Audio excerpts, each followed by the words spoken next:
Bienvenidos nuevamente.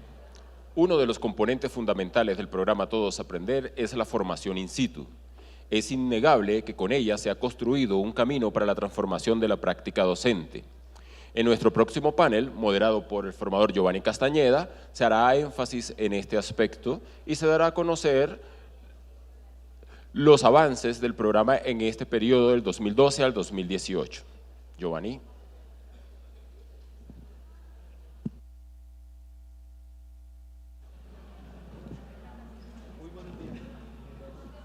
Aló. Muy buenos días. Bienvenidos a este evento y a este panel que lo hemos denominado Trayectorias y Perspectivas de la Formación Docente en Lenguaje y Matemáticas desde la experiencia del programa Todos Aprender. Antes de iniciar el panel, queremos dar agradecimientos a la ministra por haber sido receptiva frente a la realización de este evento, a nuestro asesor y al gerente del programa, a Rafael Arias, a la asesora pedagógica María José Otálora, que ha estado al frente de este panel, a nuestras coordinadoras regionales que nos han apoyado en esta idea, a los invitados que tenemos hoy en el panel, a un equipo académico de formadores que hicimos, digamos, un poco contra el tiempo, un equipo para hacer posible este evento, a Carolina Pérez, a Jenny Rojas, a Vilma Espejo, a Cristian Cogollo, a Sandra Bernal, a Marlene Rátiva, a Lucelena Rodríguez, a Marta Caro, Alfredo Hernández, Aura López y Jensi Castro. Ellos son las personas que armamos este equipo para hacer esta reflexión de hoy.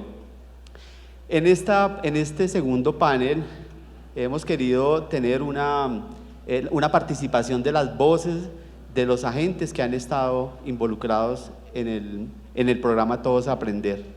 Pero queremos que ustedes también participen, pero obviamente nos toca, digamos, tenemos una metodología de participación. Al ingreso de ustedes al auditorio han recibido una ficha.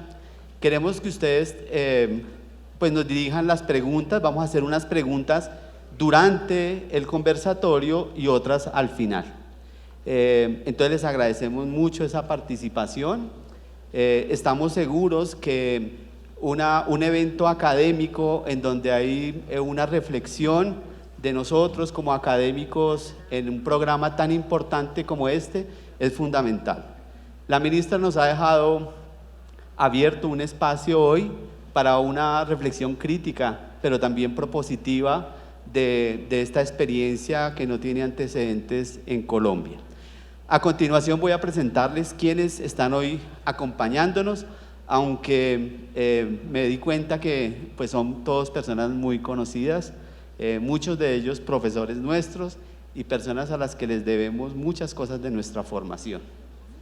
Tenemos en este panel, vamos a doblar a la profesora Gloria García, no la vamos a dejar descansar y quiero presentarla. Ella es licenciada en Educación con énfasis en Matemáticas y Física de la Universidad Nacional, es magíster en Filosofía Latinoamericana de la Universidad Santo Tomás, profesora titular y emérita del Departamento de Matemáticas de la Universidad Pedagógica, miembro del grupo de asesores para la formulación de los lineamientos curriculares del Ministerio de Educación y coordinadora del grupo de estándares básicos para la educación en el área de matemáticas.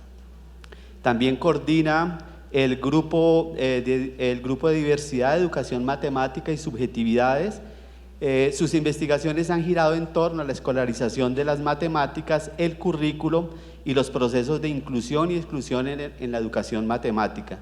Durante todo su ejercicio profesional, la profesora Gloria García ha trabajado mucho en la consolidación de comunidades de educadores matemáticos. Bienvenida, profesora Gloria, nuevamente, y le agradecemos por haber aceptado esta invitación. En segundo lugar, el profesor Fabio Jurado Valencia.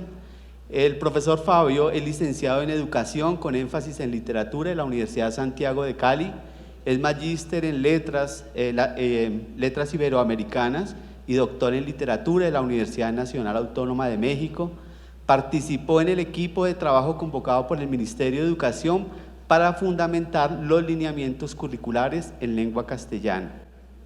Ha sido asesor del ICFES en el área de lenguaje para la fundamentación del diseño de las pruebas saber, consultor del Laboratorio Latinoamericano de Evaluación de la Calidad de la Educación de la UNESCO y del segundo estudio regional comparativo y explicativo en lectura y escritura, y además coordinador de talleres en los países centroamericanos.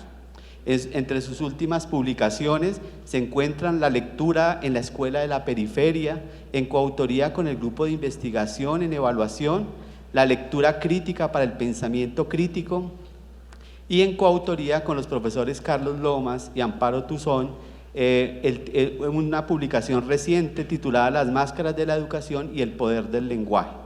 Actualmente, Fabio es el coordinador de la Red Colombiana para la Transformación de la Formación Docente en Lenguaje, profesor de la Maestría en Educación que lidera el Instituto de Investigación en Educación de la Universidad Nacional y consultor en Evaluación y Pedagogía de la Educación Superior en la Universidad Autónoma de Occidente de Cali. Gracias, Fabio, también por acompañarnos el día de hoy. Nuestro siguiente invitado, el profesor Rubén Muñoz Fernández. Él es licenciado en Filosofía de la Universidad de Santo Tomás, especialista en Pedagogía del Lenguaje Audiovisual, magíster en Literatura Hispanoamericana del Instituto Caro y Cuervo y doctor en Literatura de la Universidad de Antioquia. Tiene una amplia trayectoria como investigador en el campo de la educación, la pedagogía y la literatura en la Facultad de Ciencias y Educación de la Universidad Distrital Francisco José de Caldas, en donde actualmente se desempeña como coordinador del programa de Humanidades, de la licenciatura en Humanidades y Lengua Castellana. Muchas gracias, Rubén, también por acompañarnos hoy. Ahora voy a presentarles a Domingo Spitia. El profesor Domingo es licenciado en Español y Literatura y especialista en Planeación Educativa. Ha sido docente durante 20 años en los niveles de educación básica, media, en el municipio de Lorica, Córdoba, y desde el 2012 es tutor en la institución educativa rural San Anterito. Muchas gracias, Domingo, también por aceptar esta invitación a este panel y lo que usted representa hoy aquí, que es representar más de 4.000 tutores y maestros. Y yo le he dicho a Domingo que su papel hoy aquí es fundamental porque Domingo representa a los maestros, los tutores y los niños en nuestras escuelas en Colombia. Y espero que su voz, a través de la voz de Domingo, podamos ver esas voces que no están explícitas, pero que nosotros queremos volverlas visibles acá. Nos acompaña Marta Caro. Marta Caro es licenciada en Lingüística y Literatura en la Universidad Distrital Francisco José de Caldas, es magíster en Educación de la Universidad Externado de Colombia. Marta ha tenido una gran experiencia en la formación de maestros desde la Universidad Pedagógica Nacional, es formadora del programa Todos Aprender desde el año 2011 y ha estado siempre en la Secretaría de Educación de Nariño e Ipiales, que fue una de las secretarías que mejor les fue en los resultados este año a propósito. Y nos acompaña Jensi Castro, porque queríamos tener también la perspectiva de un formador de lenguaje y matemáticas. Entonces, Jensi Castro, ella es licenciada en Matemáticas de la Universidad Distrital Francisco José de Caldas, no hay ninguna rosca, pero pura coincidencia. Es magíster en Educación de la Universidad Pedagógica Nacional. Jensi tiene una experiencia como docente, directivo docente en educación básica y media, además de haber trabajado durante muchos años en educación superior como profesora, vicerrectora y coordinadora del programa de matemáticas en la Universidad de los Libertadores.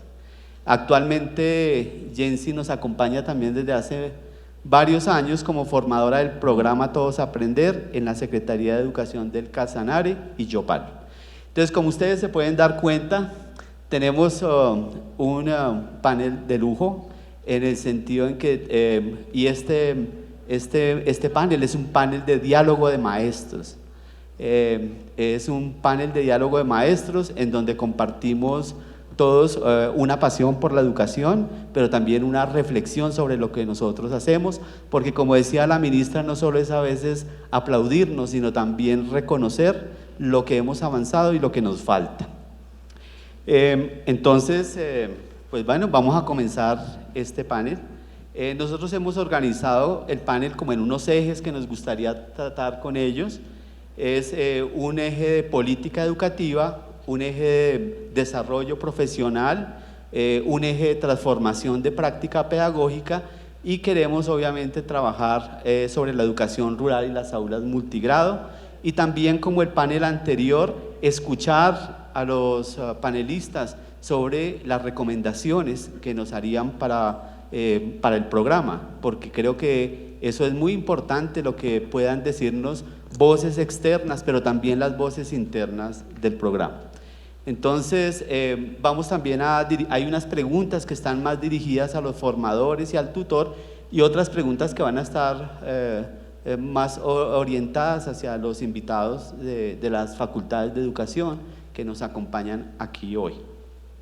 La primera pregunta para ustedes es, en ese eje de la política educativa, desde su experiencia, la experiencia que tiene cada uno en su campo, ¿cuáles cambios considera que deben hacerse en las políticas de la formación inicial y continua de los profesores que permitan responder a unas necesidades que hoy más que nunca vemos como país? Entonces, vamos a empezar por Marta y vamos a rotar la participación. A ustedes no les olvide estar tomando nota de las preguntas para que las entregan por favor a las personas de logística, y Carolina, Vilma van a estar pendientes. Y a ustedes, los panelistas, tenemos a Alexandra, que está aquí al frente. Ella nos va a ayudar a controlar el tiempo para poder abordar todo lo que queremos del panel y pues hacer uso, porque a las 12:30 vamos a terminar este segundo panel. ¿Listo? Entonces, muchas gracias nuevamente por haber venido y vamos a comenzar por Marta. Bueno, en primer lugar pues agradezco este espacio porque es fundamental tener esa posibilidad de dialogar con otros maestros. Las políticas públicas que se han implementado en Colombia afortunadamente han estado enfocadas con el programa Todos a Aprender al hecho de llegar hasta el aula y trabajar con el maestro. Establecer un diálogo con el maestro es fundamental, porque se trata de una posibilidad para descentrar al sujeto docente, para que pueda verse desde otra perspectiva. Y por otro lado, se trata también de poder observar el trabajo que está haciendo el compañero para darle alternativas de mejoramiento. Esta política que implica llevar al docente, a un docente tutor al aula, pues es una de las más acertadas, porque desafortunadamente se comprendía la formación como una conferencia dictada a muchos maestros de una Secretaría de Educación, de la cual pues los maestros llevaban unos apuntes, pero pues pocos aprendizajes para la implementación en el aula. Mientras el acompañamiento situado sí permite el intercambio de un docente con otro profesional de la educación, y esto implica la posibilidad de transformar de manera paulatina las prácticas. Yo considero pues que esa sería una de las posibilidades, ¿no? Perpetuar este modelo de acompañamiento en aula y brindar la posibilidad a los maestros en ejercicio de perfeccionar su labor a través de la especialización, ya bien sea con maestrías, ya bien sea con especializaciones, pero programas de formación que estén enfocados al trabajo en aula y que le permitan a los maestros que están ubicados más lejos en los sectores rurales acceder al discurso pedagógico, porque desafortunadamente por estar tan lejos tienen pocas posibilidades de formación. Bien, buenos días. Agradezco la invitación y saludo a los demás colegas, tanto que están acá en este espacio como quienes nos están acompañando aquí al frente.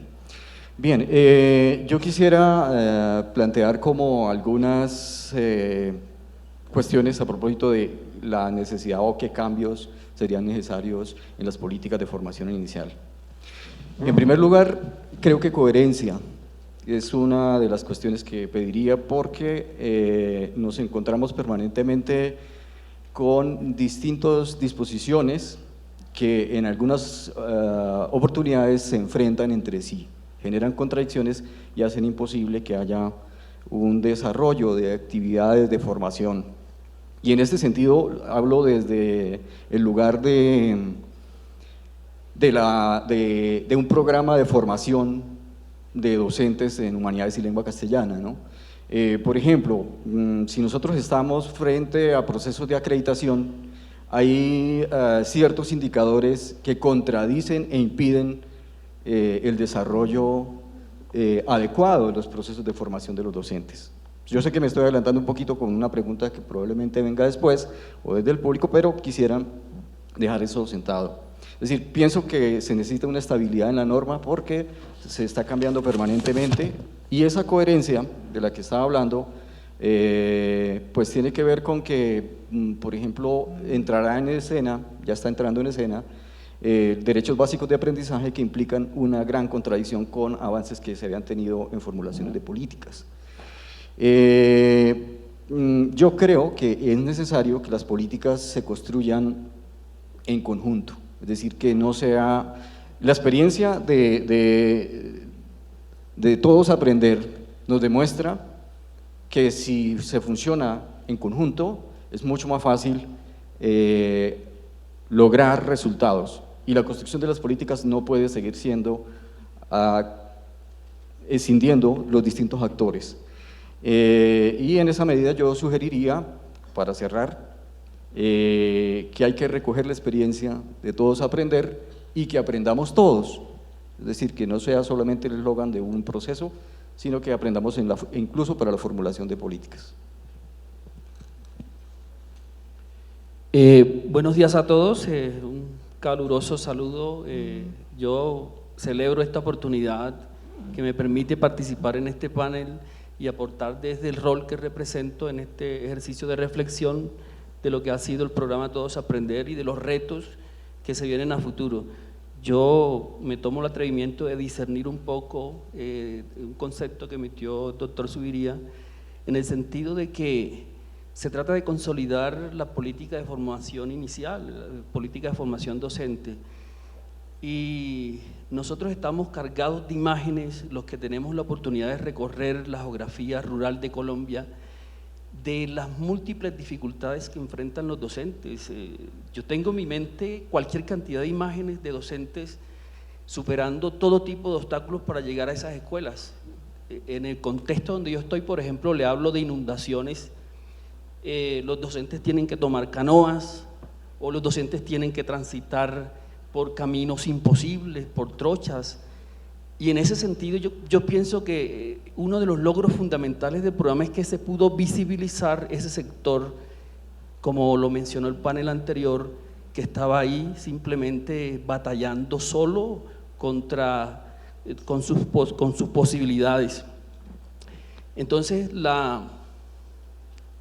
difiero en el sentido de que los docentes de la zona rural necesitan y debería garantizarse en esta política de educación, en esta política de formación docente, garantizar el acceso a la educación postgradual de estos docentes de zona rural.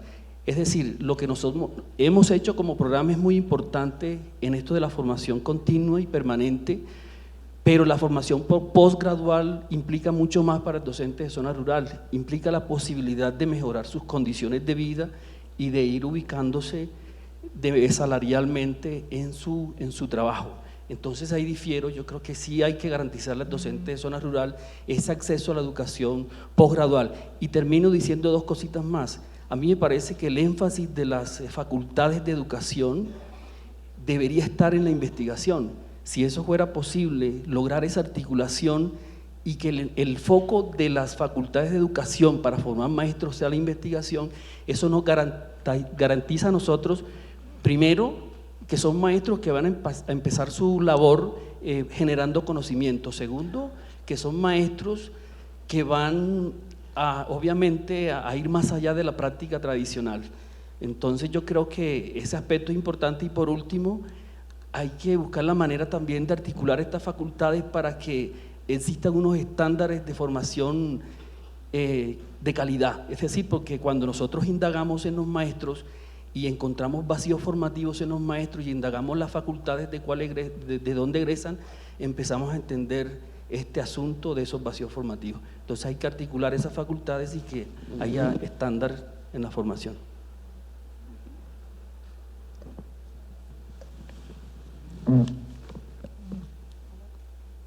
¿Aló? Sí. Buenos días, muchísimas gracias al equipo de mis compañeros que me invitaron y me dieron la posibilidad de esta voz acá. Y pues en términos de la pregunta, pues considero como tres aspectos fundamentales de esa política. Una es una lectura de contexto que tenga en cuenta unas voces que están presentes y, como han dicho acá, se han visibilizado a través del programa. Unas voces que tienen que ver con la necesidad de una población, con los problemas que vive una población y con los intereses de esta población. Que esas voces sean escuchadas a través de muchas fuentes, entre ellas, por ejemplo, las mismas entidades territoriales que hay veces no se involucran en escuchar esas voces para ser un canal de comunicación directa con las facultades de educación que permitan recoger esos insumos, esas experiencias empíricas como se han hablado acá, y que permitan a partir de esto formar una línea base para conformar una idea de programa, una idea de programas que posibiliten al docente y a estas personas cualificarse a partir de un contexto real. Y que hay veces las universidades, y cuando decía, lo entendía y que lo toca aquí mi compañero tutor, que se cualifiquen es porque las universidades se ven muy lejos de las realidades que viven los docentes, y al verse muy lejos de esas realidades, pues dicen, no, mejor que vaya el PTA que sí entiende al tutor y les enseñen. ¿Para qué van a las universidades? Entonces la idea es no, o sea, es acercarlos, que la universidad se acerque, pero se acerque dentro de un contexto comprensible, dentro de un entendimiento de esas voces al interior de estas facultades. También tener en cuenta la diversidad de población que tenemos en Colombia, para que allí se haga inclusión y que de esta forma se genere oportunidad. Esa oportunidad es muy importante para el docente que no está en las grandes ciudades, que no tiene la universidad 2 o 3 horas, así sea en Transmilenio, sino que la tiene a días y la tiene, hay veces, a años, en términos de oportunidad. Entonces, esas facultades también tienen que pensarse en cómo dar esa oportunidad a través de la inclusión, a través de pensarse en un país muy diversificado en población, de un territorio, de entender un territorio. Y pues pensarse en también qué es calidad, la calidad dentro de la formación, por ejemplo, la educación inicial en las facultades, en las normales. ¿Dónde está allí, por ejemplo, los registros calificados que mencionaba el profesor? Y se ocupen allí de este concepto de calidad en términos de formación docente inicial. Es pensarse nuevamente eso. Hasta ahí sería mi aporte. Gracias. Bueno, yo voy a insistir en la formación inicial. ¿De quién? ¿De los maestros de primaria? ¿De los maestros de la básica? ¿De los maestros de la media? ¿Y de los maestros rurales? No, preguntémonos eso, porque bueno, y voy a hablar desde dos trabajos que nosotros hemos hecho en la pedagógica precisamente sobre la calidad de la formación inicial en el país, con un panorama muy importante, y también desde todo el trabajo que hemos hecho en muchos sitios del país. Entonces, porque la formación, yo lo decía en el panel anterior, del maestro del aula multigrado está a cargo de la normal. El maestro de la educación básica en este país estaba a cargo de las licenciaturas en educación básica con énfasis en matemáticas o con énfasis en lenguaje.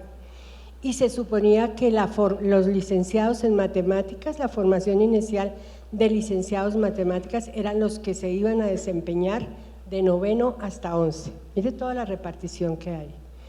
¿Que hay criterios de calidad? Sí, están los criterios. Todas las licenciaturas tenían que someterse al registro calificado y alcanzar los índices de alta calidad que demanda el ministerio. Entonces la pregunta dice uno, ¿a quién se dirige y dónde se dirige? Porque efectivamente, si uno mira en el panorama nacional, pues el número de licenciaturas que serán las que se encargan de formar a los licenciados en matemáticas, pues que alcanzan grados de calidad según el ministerio es del 40%, no alcanza a ser el 50%. La mayoría de las otras licenciaturas están en los sectores no urbanos de este país, no solamente en lo rural, sino en aquellos pueblos. Entonces, ¿qué ha hecho?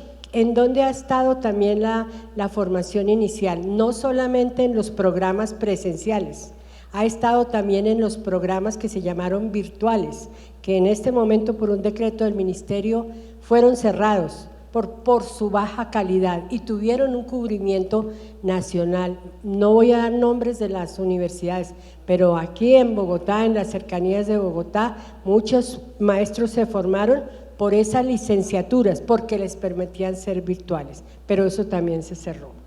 ¿Cuál es el giro que ha tratado de dar la ley, un cambio en la ley actual? Estoy hablando para que desde el contexto de la realidad nos pensemos cuál sería otro posible cambio.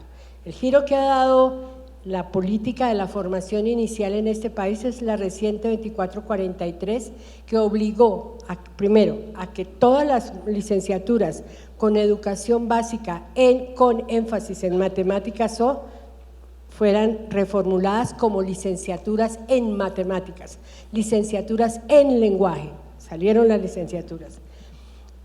Primero, el segundo gran giro fue que introdujo como eje de la formación inicial las prácticas. Y entonces rápidamente, ¿eso qué quiso decir para la formación inicial? Que debía otorgarle 50 créditos de formación en las prácticas para de alguna manera, digámoslo así, alcanzar lo que vemos que es como un gran aporte del programa PTA, la formación in situ, porque la práctica en la formación inicial estaba muy lejos, digamos que podría comenzar en el cuarto, quinto semestre. Entonces usted dice, de alguna manera esto está girando, pero desde luego, por toda la experiencia del PTA que hasta ahora se concentra, es lo que yo veo que tiene su concentración en la primaria, desde luego la formación de los licenciados en primaria quedó en las facultades, en las facultades de educación, yo lo decía antes, psicopedagogías, ellas también pueden ser profesores de matemáticas, ¿sí me entienden? Entonces, ¿cómo controlar, cómo hacer cómo cambiar la política para que nosotros tengamos, este país tenga una formación inicial que garantice la calidad del maestro y particularmente en matemáticas, en lenguaje o en todas las áreas? Muy difícil porque tenemos una diversidad muy grande.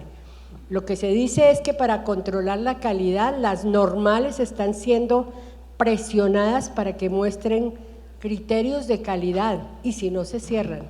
Y entonces, ¿quién va a ocupar ese lugar del profesor de primaria que es integral, que dicta al mismo tiempo matemáticas y lenguaje?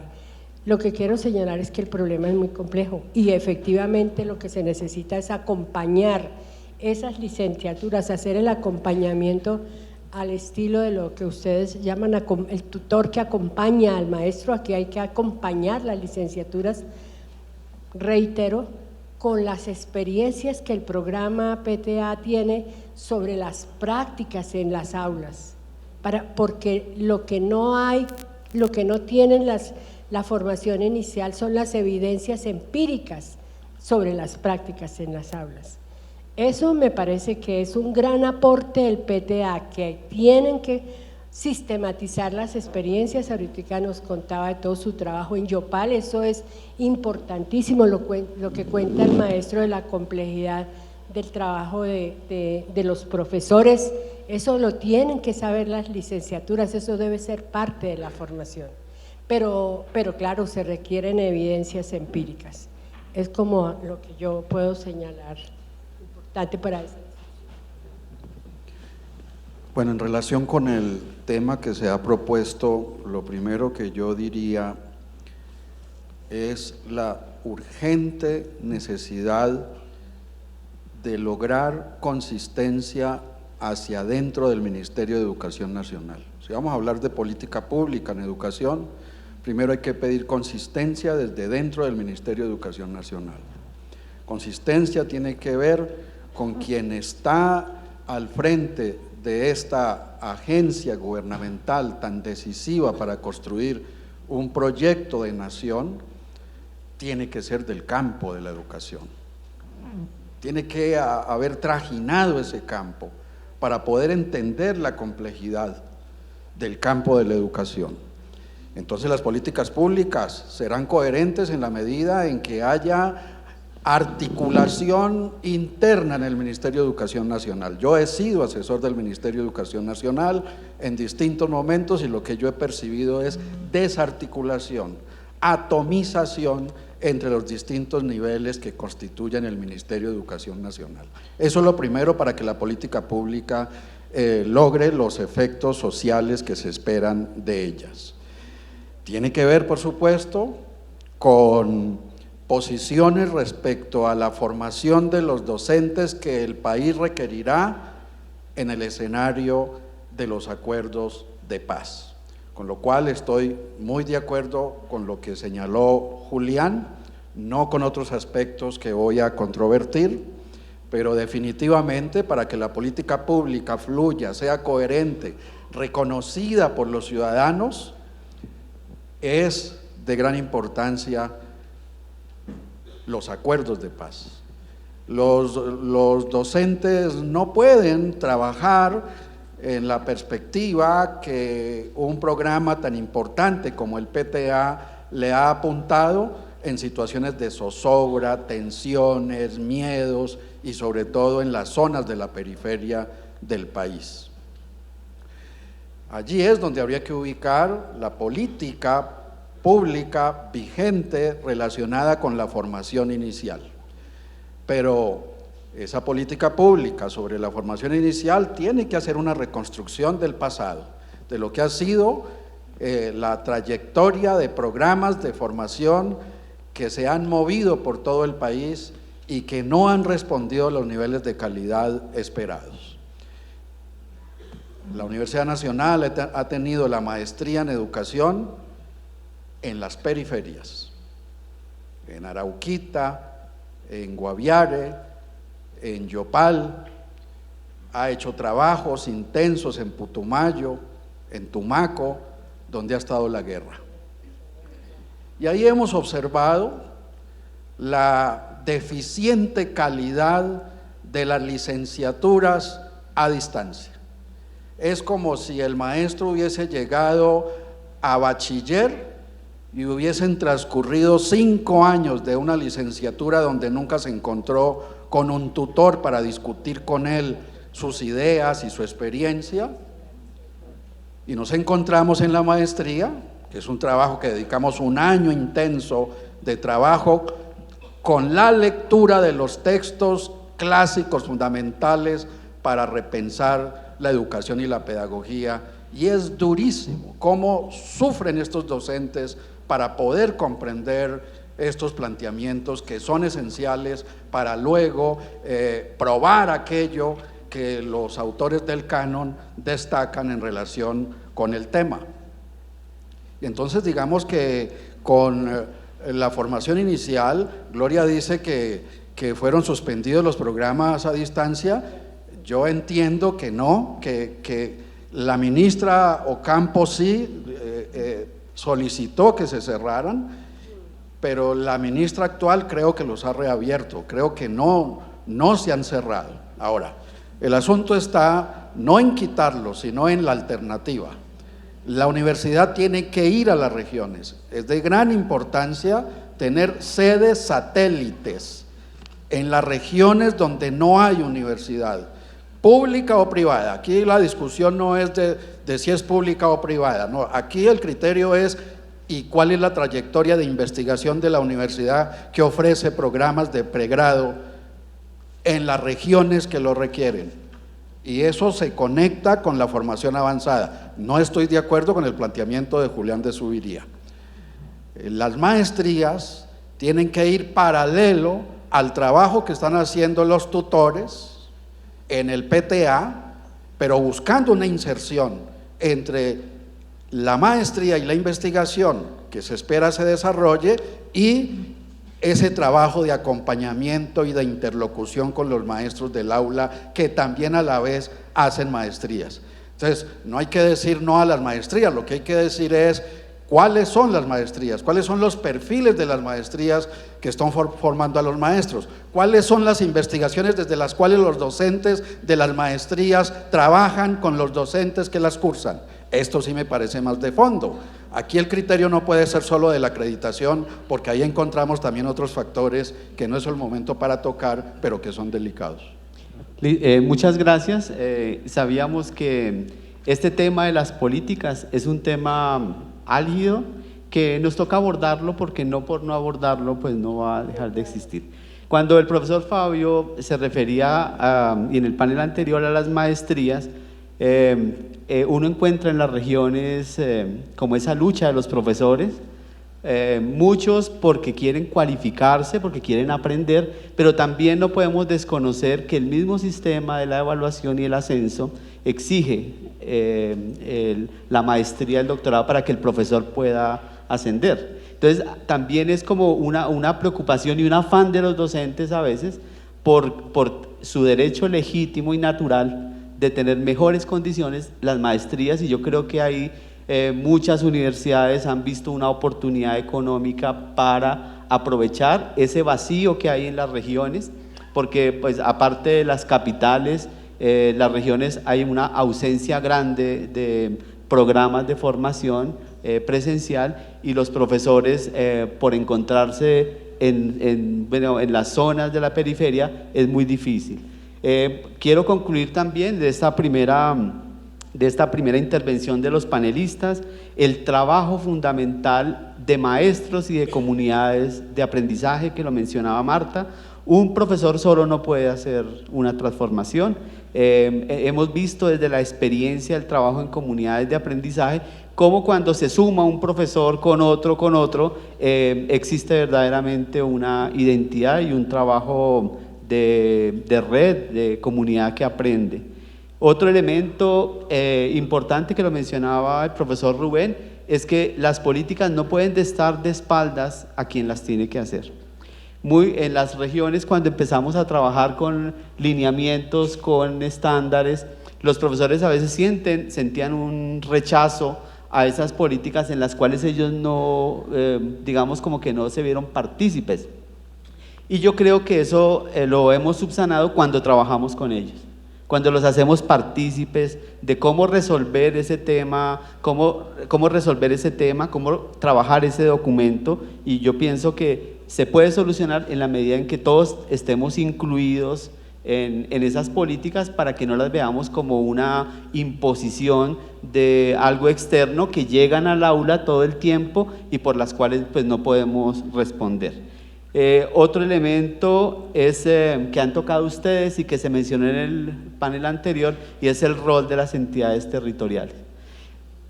Porque también las secretarías de educación es necesario que también hayan personas que sepan de educación, porque uno encuentra también grandes vacíos ahí. Y cuando en las secretarías de educación, a veces con los mismos rectores, no hay un conocimiento del campo que estamos trabajando, pues obviamente se generan tensiones que podrían ser. Pero también hemos encontrado en esta experiencia que hay personas que no son de educación, pero que cuando se ingresan al campo tienen grandes aportes en la educación, y eso lo hemos visto en muchas secretarías de educación en donde los secretarios no son profesores, pero su capacidad de liderazgo, su sensibilidad frente a la educación contribuyen, pero también puede ser a veces un obstáculo. Y otro tema que tratábamos acá es sobre el currículo. En el panel anterior se hablaba del currículo y en el descanso muchos me decían, Giovanni, ¿será posible construir un currículo único cuando nosotros desde la experiencia del programa hemos visto un país tan diverso y tan desconocido? Entonces también eso es algo que nos pone a pensar a nosotros sobre el papel del programa y el papel de los maestros en un momento tan importante como este. La segunda pregunta, vamos a hacer una pregunta para los tutores, y es desde esa experiencia que ustedes han tenido en las aulas de clase, en el trabajo con los maestros, ustedes nos pudieran un poco, desde esa caja negra que hablaba Gloria, qué es lo que ustedes han encontrado, qué es lo que ustedes han observado, cuál ha sido eso que a su juicio es un punto crítico, pero también cómo lo han resuelto, porque cuando uno llega a un aula multigrado, encuentra unas situaciones y unas prácticas de los maestros, pero hemos tenido que resolverla, y a mí me gustaría que ustedes, el tutor y los formadores, nos pudieran contar cómo resuelven eso que encuentran ahí y que no tienen un amigo para llamarlo a que les resuelva el problema. Bueno, yo diría que Colombia definitivamente tiene un gran potencial en sus maestros, eso hay que reconocerlo a pesar de… yo les dije que estaba cargado de imágenes, yo quiero comentarles una que no me la he podido quitar de la cabeza, y es un profe que todos los días llega a su escuela muy apartada, y lo primero que hace es izar una bandera que tiene grande de Colombia, inmensa, frente a la escuela. Y uno pasa por ahí y a mí se me eriza la piel. Yo creo que él está tratando de decir, esta también es Colombia, aunque no pareciera en ocasiones. Entonces, digamos que nosotros nos hemos encontrado diversidad de maestros. No podemos decir que nosotros simplemente encontramos maestros empoderados y con buenas prácticas, eso sería mentir. Nosotros hemos encontrado buenos maestros en las instituciones con dominio disciplinar, pero también hemos encontrado maestros con falencias. ¿Y cómo hemos resuelto ese problema? Nos decía el profe Giovanni. Pues creo que ha sido muy importante el diálogo que hemos empezado con ellos, se han generado muchas ideas y a partir de ahí las estrategias que nosotros hemos propuesto, más las que ellos han, por iniciativa propia, ha empezado a aclarar un poco ese panorama, profesor Giovanni. En las escuelas nos hemos encontrado maestros que tienen unas incertidumbres tremendas frente a cómo resolver el tema de trabajar con niños de diferentes grados en la misma aula. Estos maestros se enfrentan ante esa dificultad con muchísima innovación y mucha creatividad y logran desarrollar proyectos que son coherentes con las necesidades de la comunidad. ¿Cómo se logra eso? Cuando un docente tiene la conexión con su comunidad y es capaz de responder a esas necesidades de formación que tienen los niños. Esto lo hemos potenciado mucho cuando los profes son capaces de desarrollar proyectos, llevan a los niños a unos escenarios en los cuales los niños tienen la autonomía para desarrollar su proceso de creación de sentido. Eso por un lado. Por el otro, el hecho de que los docentes puedan participar en las comunidades de aprendizaje es fundamental, porque estas comunidades de aprendizaje los han llevado a reflexionar sobre la práctica que han tenido y a reformular las estrategias que cada día se están implementando. De otro lado, tenemos maestros que son absolutamente negativos y dicen que ellos siguen con sus prácticas. Pero también tenemos al lado tutores que han sido constantes y paulatinamente van, por ejemplo, desarrollando clases demostrativas. Desarrollan una clase demostrativa, le muestran al maestro cómo se hizo la planeación con base en los lineamientos, luego desarrollan la clase demostrativa y el docente lo mira al tutor. Y cuando el docente mira al tutor es como si mirara un espejo en donde observa cuáles son sus defectos o cuáles son sus virtudes cuando está allí. Y esa experiencia ha llevado a que poco a poco los docentes tengan una transformación de su práctica. Esto implica la posibilidad de que haya una movilidad, es decir, el maestro se descentra de ese papel que tenía antes, que era como detentar la autoridad y detentar el poder sobre el aula, y ahora está en otro lugar. Y eso, tanto para el tutor como para el docente, es fundamental, porque allí es donde se van dando transformaciones paulatinas de esa práctica. Bueno, con referencia a la práctica, pues como dicen los compañeros, uno encuentra dentro del panorama mucha diversidad, docentes que hacen un trabajo de ejemplo a seguir en diferentes prácticas, utilizando materiales, haciendo una gestión de aula, un clima de aula, manejando como todo ese estilo que permite, pero esos son maestros muy contados. La generalidad es que hay unas dificultades enormes en términos de ese proceso de enseñanza, donde el reconocimiento del maestro, y aquí volvemos a las comunidades de aprendizaje, se reconocen que el problema que él tiene en el aula, cuando va a la comunidad, no es del solo, sino que oiga, mi compañero también tiene el mismo problema, y el otro tiene el mismo problema, porque cuando estaba encerrado en su aula, como que pensaba que el problema solo era de él. Las comunidades de aprendizaje le han permitido también socializar su problema, también verlo común y a partir de ello empezarlo a trabajar. Las prácticas docentes también hay unas que podemos mirarlas desde un punto de vista urbano y rural. El docente urbano que confronta 40, 50 niños en un aula, tiene unas problemáticas muy particulares de su práctica, y se concentra entonces, hay veces, en la acumulación, y su preocupación es la acumulación de temáticas, traducido en llenar cuadernos y transcribir, ¿cierto?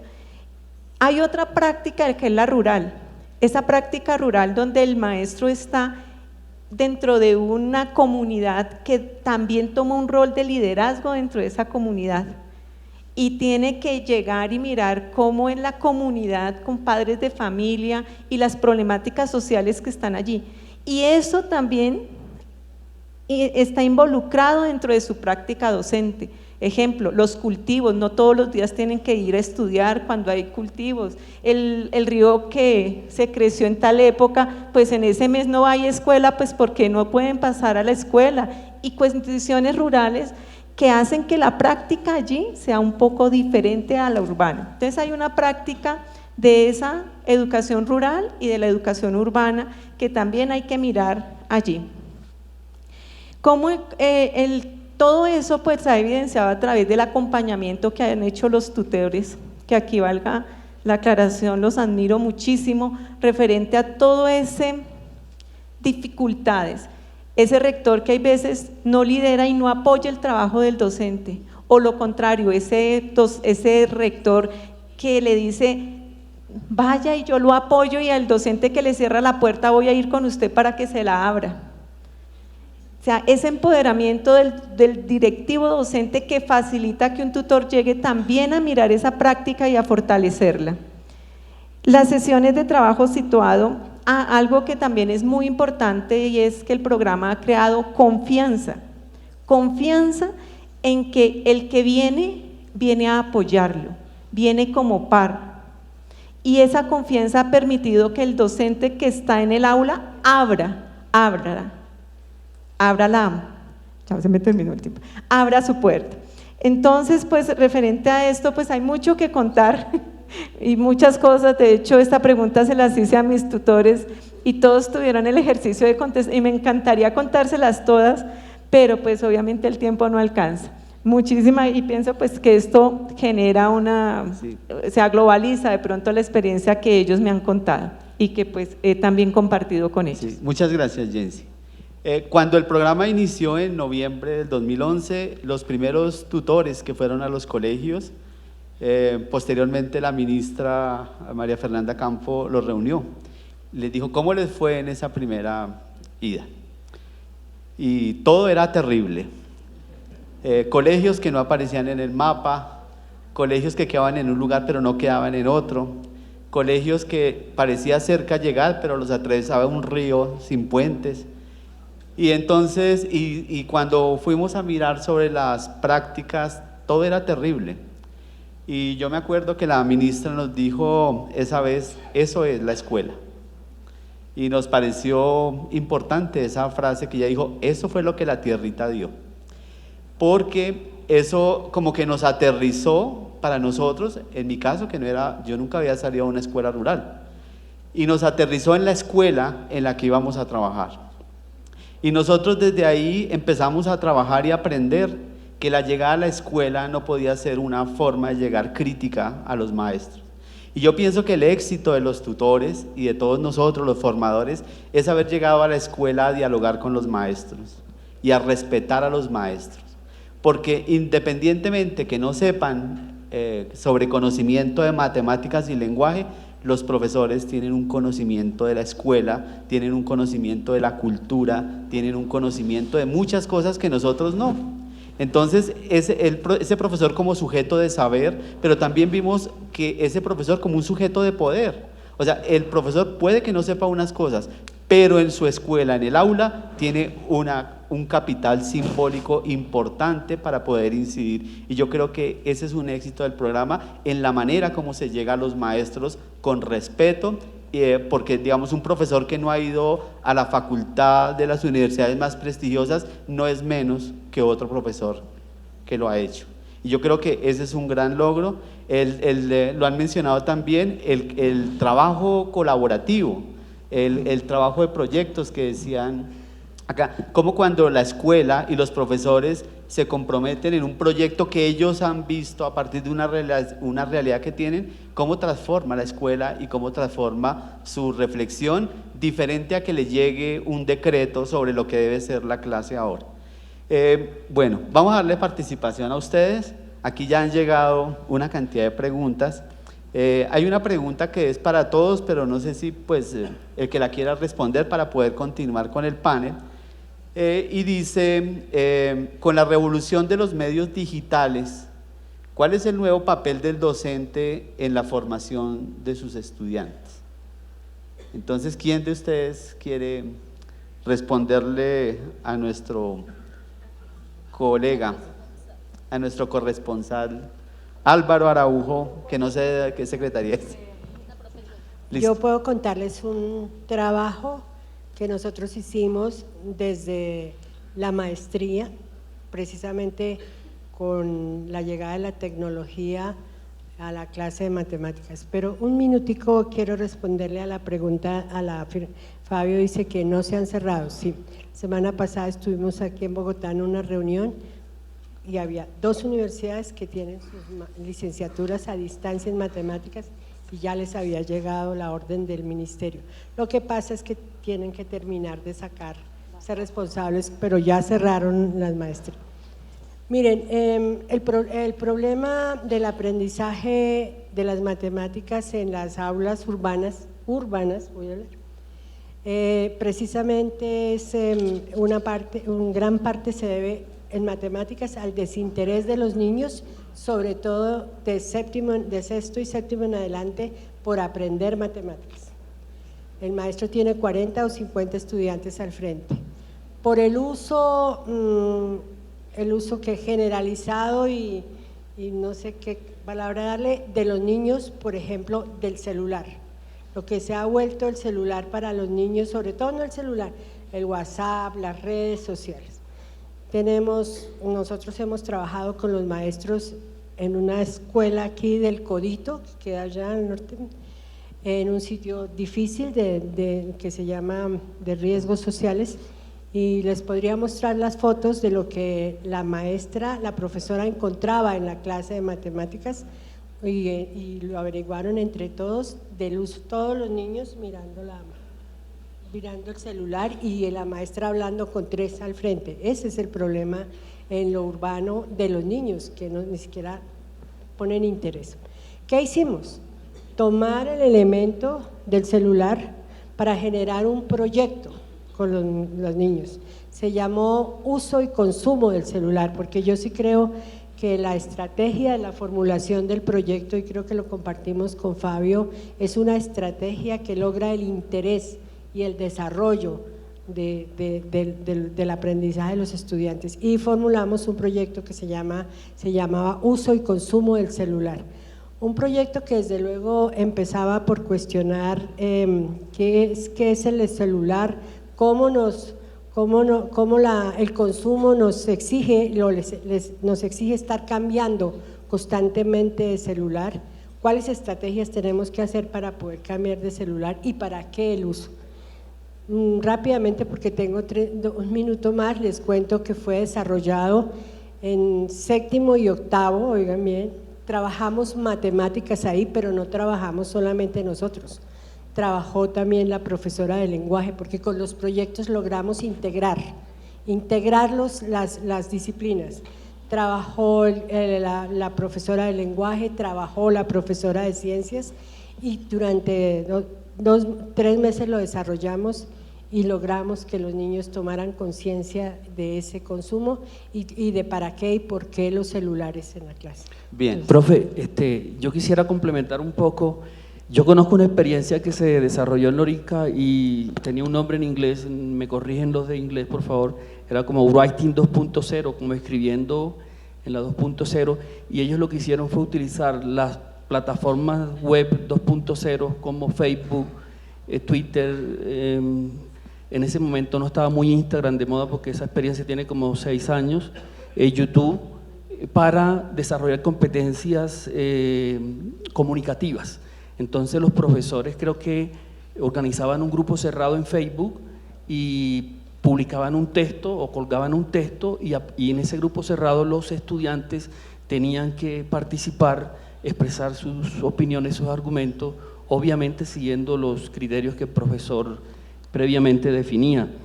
Yo quería también complementar un poco, porque cuando el gerente nos hablaba en la primera parte del evento sobre los resultados de lo rural, y excúsenme que me ponga intenso con esto de lo rural, soy maestro rural y tutor de zona rural. La reflexión nos ha llevado a entender que los maestros de zona rural tienen un comportamiento muy particular, y ahí pienso yo que al programa le faltó caracterizar a los maestros, porque las motivaciones de los maestros y la misma autoestima del maestro responde a muchos criterios, y yo podría mencionar algunos criterios de eso, por ejemplo la formación, pero también el tipo de nombramiento que tiene el maestro incide en su motivación o en su autoestima. Entonces el maestro rural tiene un comportamiento muy particular, y es que tal vez el maestro rural tenga necesidades formativas, es cierto, pero el maestro rural tiene una característica, y es que es más dado a seguir orientaciones, tiene una mayor disposición.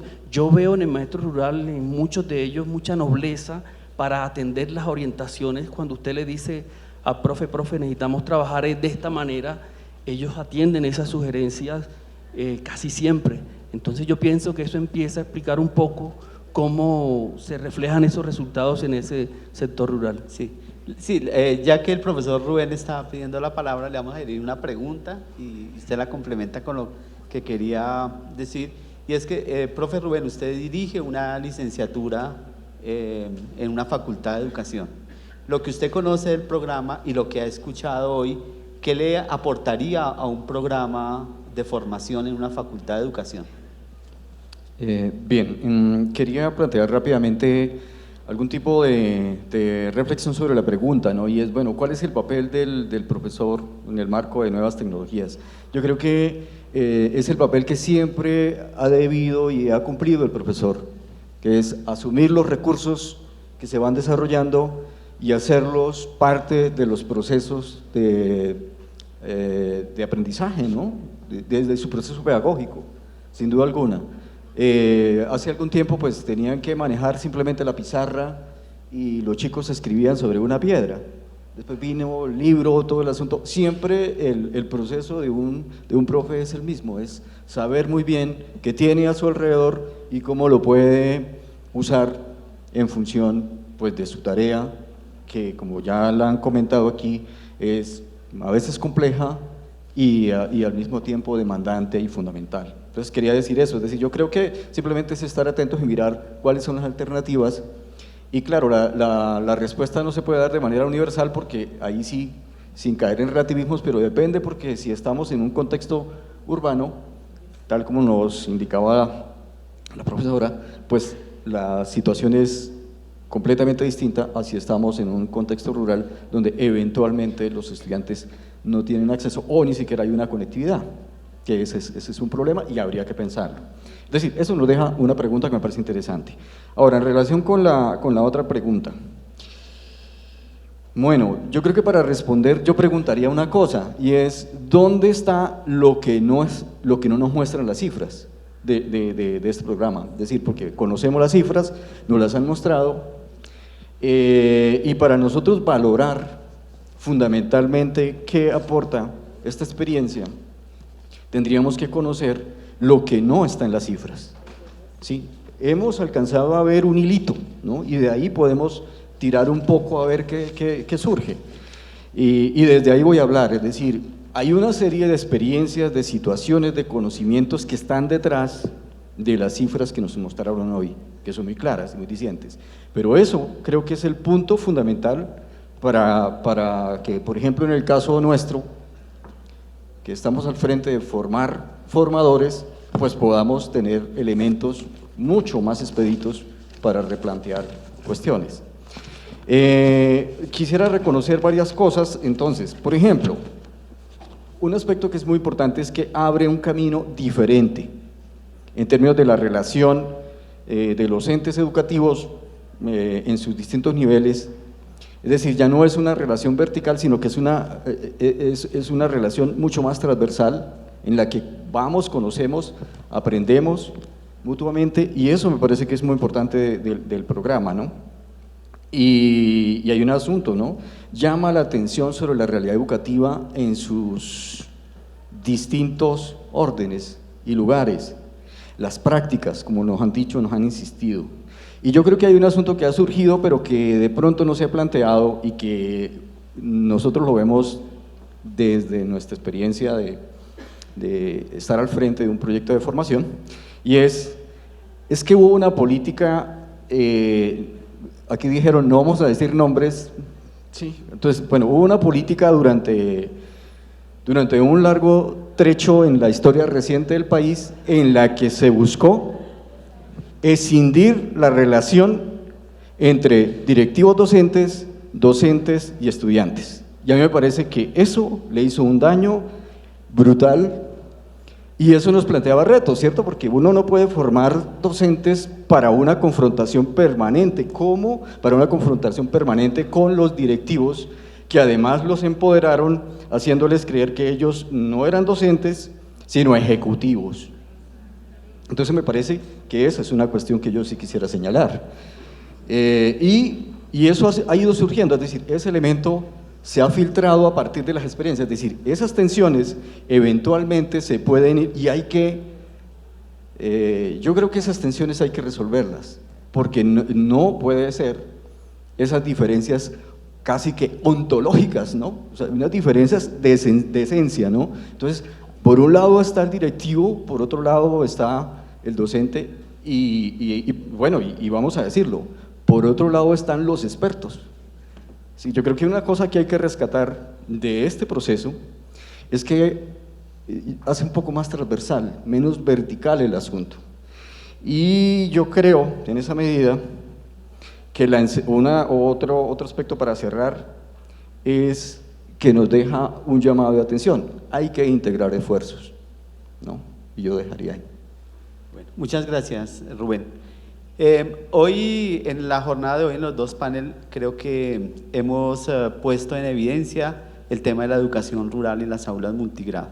Y yo creo que eso es un gran reconocimiento a todos los profesores en el país que viven esa realidad. Y la pregunta para todos ustedes hoy es, el trabajo de las aulas multigrado para nosotros ha sido un reto, porque no hemos sabido cómo resolverlo. Y esas son las preguntas más recurrentes de los profesores en una escuela: ¿cómo hago para trabajar en matemáticas? ¿Cómo hago con los referentes que me llegan cuando los referentes están por grados, pero él tiene en un salón 20 niños de diferentes grados? ¿Cómo hago la planeación en un aula multigrado? Entonces la pregunta para ustedes es, ¿cuál podría ser una ruta desde lo que ustedes pudieran aportarnos para seguir en ese trabajo de construcción de unos criterios, de unas líneas de trabajo, unas rutas posibles de trabajo en las aulas rurales multigrado? Entonces comenzamos con el profesor Fabio y venimos hasta Marta. Quisiera decir algo respecto a la pregunta anterior y el artículo con lo que acabas de preguntar. Sobre las tecnologías digitales, también es una prioridad del próximo gobierno garantizar la estabilidad de las redes en las ciudades pequeñas, en los centros poblados y en la zona rural. El principio aquí es el que ningún maestro en el mundo hoy está solo. A través de las redes circulan clases relacionadas con proyectos, centros de interés, ejes transversales, y entonces lo ideal y lo que esperan los niños y los jóvenes hoy es entrar en esas redes desde el aula, lo que transformará paulatinamente la concepción que ha prevalecido sobre las prácticas de enseñanza. Ya no se trataría de este carácter vertical donde el maestro enseña a quienes no saben, sino de una relación horizontal donde el docente reconoce a los niños y a los jóvenes como grandes navegantes digitales y buscadores de información. Pero si se caen las redes, como yo lo he vivido en estos territorios, pues por más que tengan tabletas, de nada nos sirve. Tenemos que hacer el balance también sobre estos instrumentos que se distribuyeron en todo el país con un acuerdo con Corea. ¿Qué pasa con las tabletas? ¿Qué contenidos tenían las tabletas previendo que había problemas de inestabilidad de las redes? Bueno, lo que vemos en las escuelas cuando vamos es que los niños utilizan la tableta para fotografiarse, para una cierta actitud narcisista. Y me parece delicado que esa inversión tan grande que se hizo en las tabletas no haya respondido a lo que esperábamos. Esto estaría también vinculado en relación con lo que preguntas, con un aspecto que puede quedar allí en la confusión que fue planteado por Julián, y es cuando señala que se trata de hacer hincapié en los procesos de pensamiento y en las competencias, y no en lenguaje. Ojo con esto, hay que asumirlo con cuidado. Se trata de reconocer que los procesos de pensamiento son procesos comunicativos, sean interiores o exteriores, que no hay allí una dicotomía entre el acto de pensar y el acto de construir lenguaje desde sus distintas variables. Entonces, sí, me parece que esto conecta con lo que sería el compromiso de aquí en adelante de la reconstrucción de los procesos pedagógicos y curriculares, tomando como soporte la experiencia del PTA, que hay que decir también que es desigual. En efecto, como ya lo han señalado, hay unos datos que quisiéramos conocer y que no sean solos los políticamente correctos. Queremos saber desde el fondo, para ponernos de acuerdo. Es que si ocultamos información y no la hacemos pública, pues es muy difícil fortalecer este programa. Hay que darle un lugar a los problemas, para que desde esos problemas, asumidos como naturales, desde allí, pues tratemos de fortalecerlo. y siempre considerando las comunidades. Me parece que yo sé que hay experiencias diversas con el PTA en los distintos lugares donde está, pero es de gran importancia la articulación con la comunidad familiar, que claro, cuando analizamos los datos podemos decir que es verosímil que haya un avance en los resultados del PTA y sus escuelas respecto a los que no tienen PTA. Claro, es que ya hay una variable, es que ya el hecho de tener dos voces, al menos dos voces en un aula, ya esto implica una transformación, por leve que sea. Por eso yo lo contrastaba cuando leía los datos con la secundaria. En la secundaria no hay PTA, pero igualmente en la secundaria podemos identificar un ascenso, si bien también leve, en los desempeños de los estudiantes según los resultados de las pruebas externas, que es lo que nos sirve como referente. Analicen ustedes los resultados de la prueba PISA del año 2015. Es increíble cómo Colombia, que ha tenido una situación de carencias en educación, que no ha tenido un proyecto sostenido a través de todos los gobiernos, que ha tenido muchos altibajos, es increíble cómo logra Colombia ponerse por encima de México, así sea un punto en el promedio general de la prueba PISA, y que haya 8 países por debajo de él, que este es un llamado que yo también hago. Se recala siempre en la mala calidad de nuestra educación y se dice que estamos de último, son mentira. El análisis tiene que responder a unos datos que están allí, que son solo una señal. No es que la calidad esté en los resultados de las pruebas externas, es solo un indicio, una señal que nos sirve para repensar el proyecto educativo del país. Bien. La profe Gloria. Bueno, yo me voy a referir a la pregunta sobre el aporte del PTA, ¿no?, a toda la educación rural, ¿no? ¿Cómo? Bueno, yo muy rápidamente, yo con los aulas multigrados solo he tenido una gran experiencia a partir de coordinar el grupo de evaluación del premio Compartir Maestro, y seleccionamos una escuela de un resguardo indígena, Nangán, que está situado en el Tuquerres, en el macizo, y llegamos a la escuela, yo no había conocido eso, y era mirar un maestro que ha hecho una innovación en el aprendizaje de las matemáticas a partir de un juego que tiene la comunidad indígena en general. Pero lo que sería, digamos, de aprender de esta experiencia que ustedes tienen ya en estas aulas multigrado, es que nos encontramos, quienes íbamos a acompañar al maestro y a observar, era que el aula multigrado era un aula que tenía 3 mesas, y en las 3 mesas estaban 3 grupos, tercero, cuarto y quinto, y en cada mesa había un niño de lo que se llama educación hoy especial, y el maestro estaba enseñando multiplicación. Entonces la pregunta sí que hay que aprender y que hay que trabajar, pienso yo, y ustedes la han trabajado y que lo sorprende a uno, es primero la estrategia de un aprendizaje colaborativo, porque la ruptura de la disposición espacial en filas, pues aísla, individualiza el aprendizaje. Y el hecho de esos niños estar en la mesa, en cada mesa había 4 o 5 niños, no había más. Y uno hacía y miraba al otro, y este se paraba y le ayudaba al otro. Pero el del tercero, que estaba en la mitad de la mesa, el cuarto que estaba en la mitad, se paraba, iba a los de tercero y les ayudaba. Y el de tercero iba para el de cuarto. O sea, no era la desorganización espacial, era ya una estrategia pedagógica impresionante, que el maestro no era el que estaba enseñando, el maestro les ayudaba, les colaboraba. Y todos en cada mesa estaban pendientes del niño que no participaba, ese niño que es diferente, y todos iban a ver qué les estaba pasando. Entonces me parece que de las aulas multigrado, por lo menos de la experiencia, hay muchas estrategias pedagógicas que aprender. Uno, bueno, el material que él había construido, que era un juego.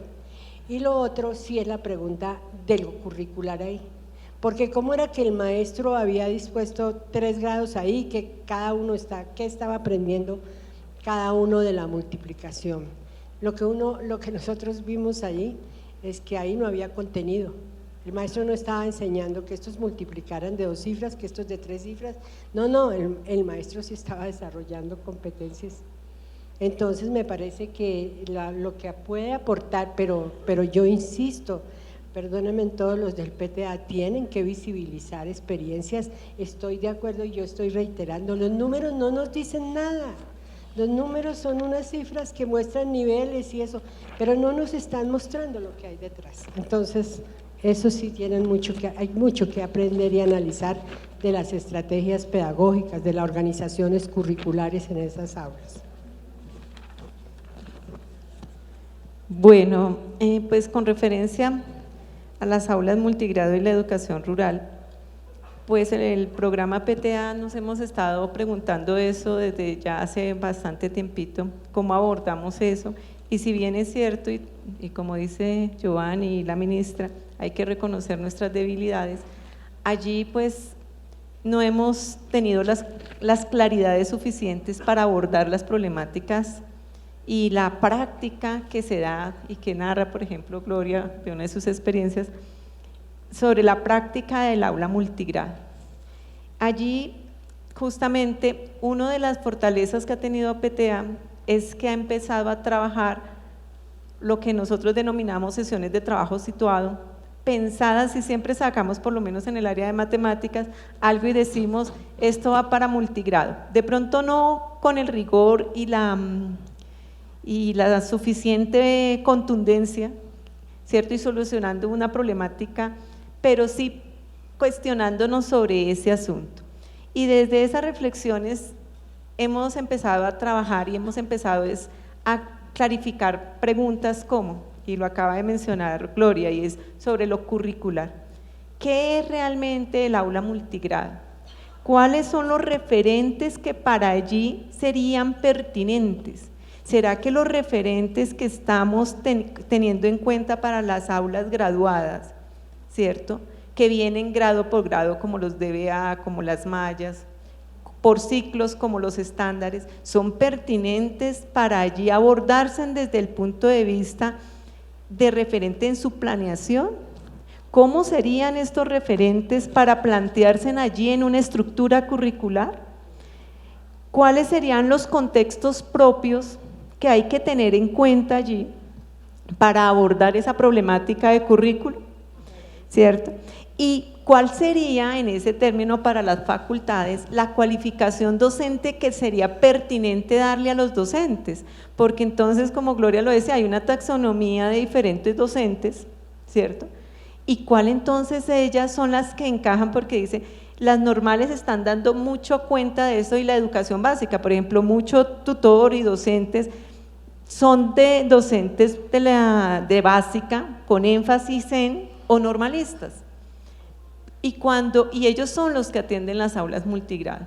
Entonces, ¿cuál sería, a la luz de este contexto, la formación inicial para ellos desde allí, desde ese contexto? Son esas preguntas que el PTA, a partir de nuestro trabajo, en las sesiones de trabajo situado, nos hemos venido cuestionando y nos hemos venido preguntando en el día a día de nuestro trabajo. Personalmente, en mi secretaría, en el pasado encuentro de formación, unos tutores narraron su experiencia porque son formados en escuela multigrado, y escucharlos a ellos, cómo fueron educados en escuela multigrado, ser docentes ahora de escuela multigrado, ser tutores de escuela multigrado y narrarnos esa experiencia, pues fue bastante valiosa para nosotros. Entonces, desde allí hemos aprendido y estamos aprendiendo por lo menos a hacer las preguntas. Gracias. Bueno, es evidente que el trabajo multigrado es muy complejo y yo quisiera de pronto traer el comentario de una maestra cuando hablábamos de su trabajo. Ella atiende tercero, cuarto y quinto, una profe de la institución, y me decía, profe, es que mire, usted no imagina lo complejo que es esto. Me dice, mire, yo no tengo 3 grados, yo tengo 9 grados. Porque tengo un tercero donde tengo niños que están empezando a leer y que no leen prácticamente. Tengo niños que se están apropiando de la lectura, y tengo niños un poco más avanzados, y eso mismo lo tengo en cuarto y quinto. Entonces fíjese, son 3 por 3, 9, tengo 9, y me decía, y si atendemos lo que dice la neuroeducación y la neurociencia, donde la idea es personalizar más la atención a los niños, se le vuelve muy complejo el asunto. Lo que nosotros hemos observado es que los maestros yo me quito el sombrero con esos profes cuando atienden 3 y 4 grupos y en unas condiciones, a veces sin aulas. Yo tengo profes que trabajan en unos tendales de madera, entonces, y sillas improvisadas.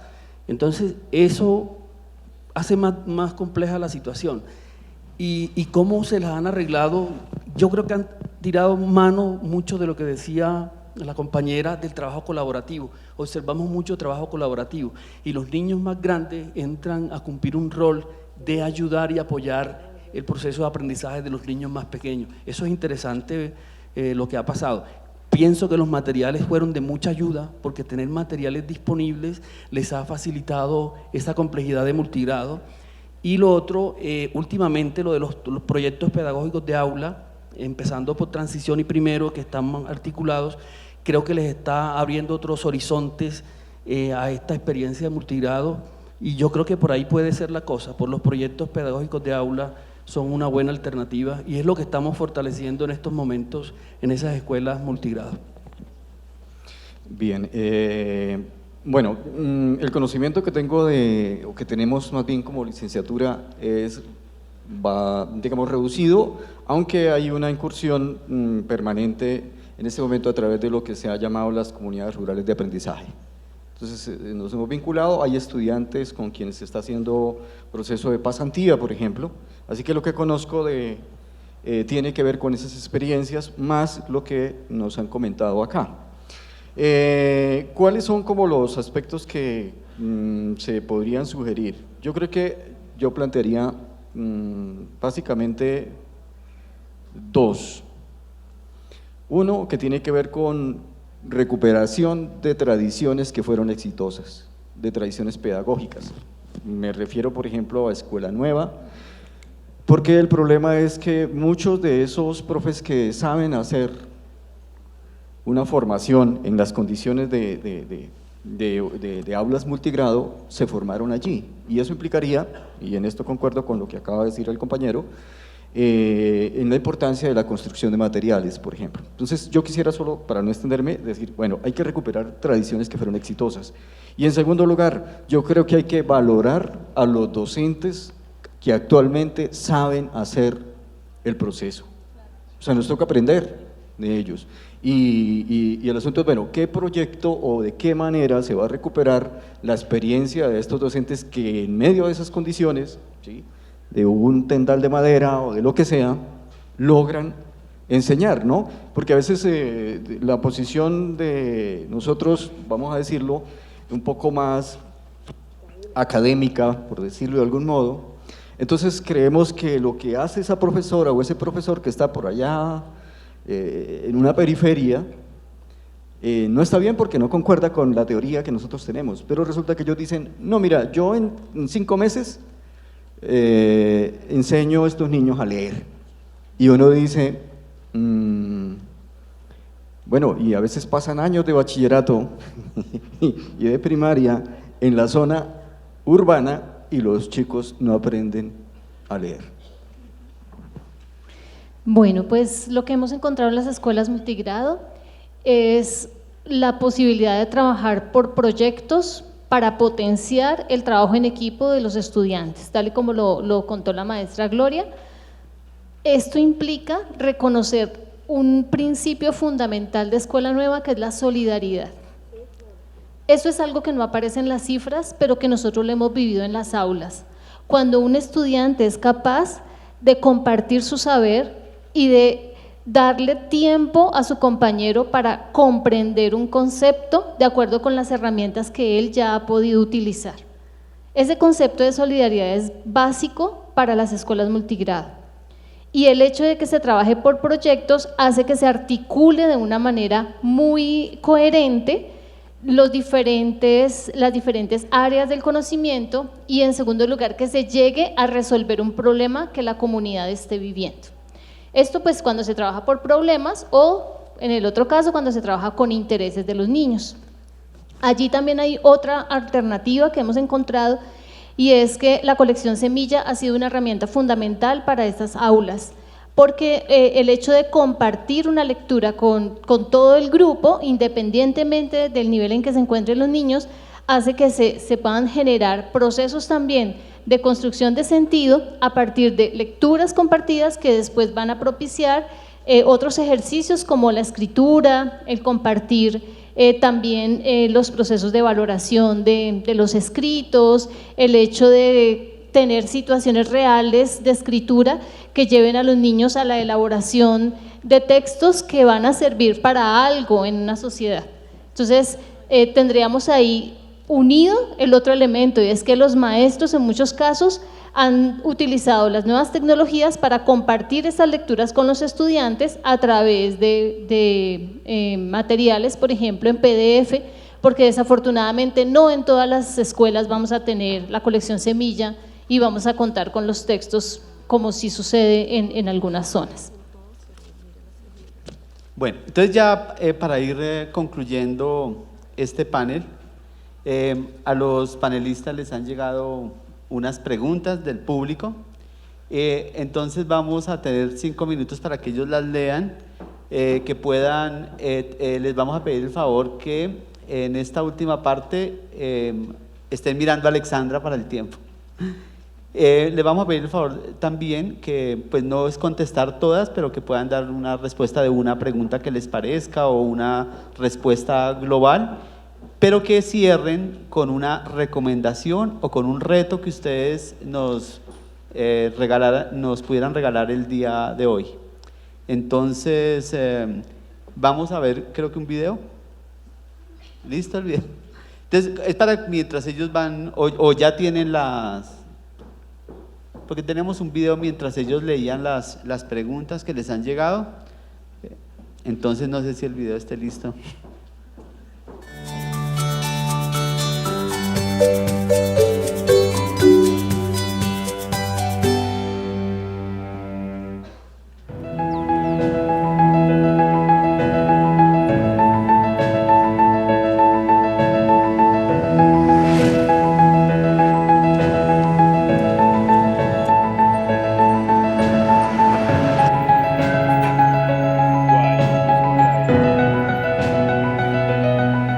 Un tutor definitivamente es un líder, una persona que jala procesos, que propone, que está acompañando todo el tiempo. Entramos a sus clases, miramos qué es lo bonito que ellos tienen y entramos a reforzar y ampliar para que el lenguaje de matemáticas las cosas mejoren y cada día los estudiantes aprendan y comprendan muchas cosas. Ofreciéndole no un recetario, pero sí algunas opciones de herramientas pedagógicas para mejorar estos aprendizajes. Beatriz es la tutora que está ahora desarrollando el programa en la institución, con una participación muy activa, donde involucró a todas las profesoras de primaria en el trabajo. Alcides Páez es el tutor que nos correspondió en este programa de Todos Aprender. Ya él nos comentó su experiencia, su labor de docente en Valledupar, entonces parece que eso como que lo familiariza a uno mucho con el tutor. Sandra es una persona responsable, puntual, entregada, una persona que sabe lo que está haciendo. Todo lo acuerda con nosotros, o sea, nada impone, trata de que todo sea concertado. Ella nos ha brindado como la estrategia de cómo organizar la secuencia de una clase y sobre todo que el aprendizaje no sea por temas, sino por indicadores y por estándares, para que los niños tengan un aprendizaje más amplio y no solamente puntual de un tema específico. Si quiere conteste. La estrategia básicamente es escucharlos a ellos, ver que ellos tienen un proyecto educativo ya sólido, con base fuerte, o sea, entramos a reforzar lo que ellos ya tenían. y mirar dónde tenían dificultades, por ejemplo en lectura, que para mí era la dificultad más grande. El castellano para nosotros se nos hacía un poco difícil. ¿Por qué? Porque veníamos de hablar una lengua propia y al momento de entrar a leer bien el castellano se nos dificultaba. Entonces entramos a corregir eso, a mirar, hiciéramos lectura por placer, lectura esa por placer, y después ya entrar a la lectura donde yo hago un análisis literario o donde hago una interpretación un poco más profunda de las cosas. Y hoy yo creo que una de nuestras fortalezas fue que con los profes entendieron bien claro que en la lectura hay que argumentar, o sea, hay que sacar conclusiones. ¿De qué creen ustedes que va a tratar esa lectura? Veo la seguridad en ellos de tomar el texto, de leerlo, y como uno siempre va mirando cómo van respondiendo, uno ve que van acertando en las respuestas, y a ellos el año entrante les toca pruebas nuevamente y yo sé que les va a ir muy bien.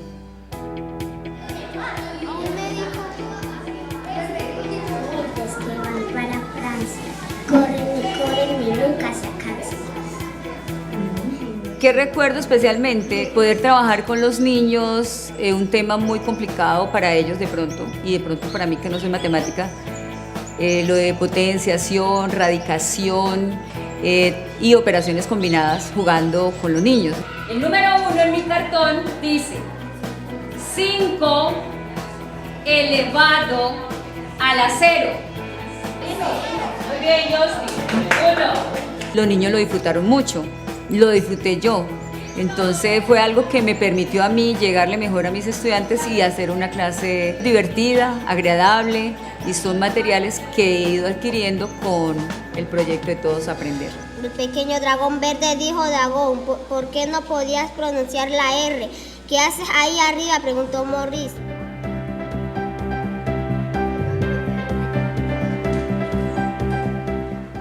Entonces ha sido una experiencia maravillosa y de aprendizaje mutuo. Aprendo mucho de ellos y ellos sé que también aprenden de mí.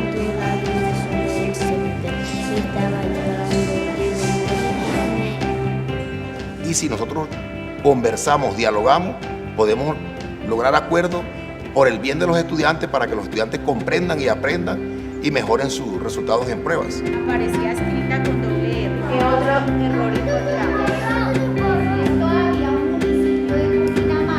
Si una docente transformó su práctica de aula y lo que yo le di le sirvió para mejorarla, mi trabajo en esta institución valió la pena.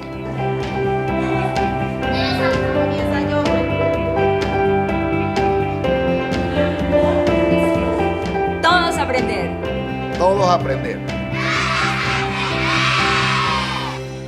Bueno, entonces para el cierre le vamos a pedir un favor, y es el tiempo. O sea, en 2 minutos responder un reto, una recomendación. Entonces, profesora Gloria, ¿cuál es su...? Voy a responder 3 preguntas, dos de las 3 las respondo porque tienen la misma estructura. Además preguntan si el problema es que las licenciaturas o la Sociedad Colombiana de Matemática y otras deben conocer los resultados del programa. No, yo insisto, no son los resultados. Los resultados son importantes, las cifras, pero los resultados no nos dejan ver el programa. Y el programa PTA es importante por todo esto de lo que hemos estado hablando, por las prácticas, porque trabaja sobre la formación, porque busca el aprendizaje y porque busca, bueno, ya hemos visto, porque trabaja con comunidades de aprendizaje. Entonces, no insistir que la única fuerza del programa son resultados que nos muestran cómo suben o no suben, o la eficacia del programa, es la primera. Y la otra sugerencia que voy a hacer es, en el programa Matemáticas, en el programa Todos Aprender, ¿cuáles matemáticas para todos? ¿Cuáles matemáticas para todos? Porque son las matemáticas para todos que se están trabajando, son las matemáticas para pasar la prueba saber. Son las matemáticas para formar ciudadanos, porque a diferencia de lo que se decía en el panel pasado, yo no creo que sigamos trabajando competencias ciudadanas aparte. Yo creo que la educación matemática se tiene que comprometer con la formación ciudadana. Entonces hablamos de educación matemática para la ciudadanía. Pero les dejo la pregunta, que es bien clave. ¿Y cuáles son las matemáticas en el programa para todos? ¿Para todos quién? ¿Para el sector rural o para el sector urbano? ¿Son diferentes o más bien estaríamos pensando en cuáles matemáticas para todos para formar qué? ¿Qué en el sector rural? ¿Cuáles ciudadanos en el sector rural? Diferentes a los ciudadanos en el sector urbano, como me preguntan aquí. Es la gran discusión que nos tenemos que dar para mirar si es que definitivamente seguimos con un currículo único como el que está trabajando Derechos Básicos del Aprendizaje, porque Derechos Básicos del Aprendizaje impuso el currículo único y podría ser el mismo para el urbano. Eso es. Bien, muchas gracias. Profesor Fabio.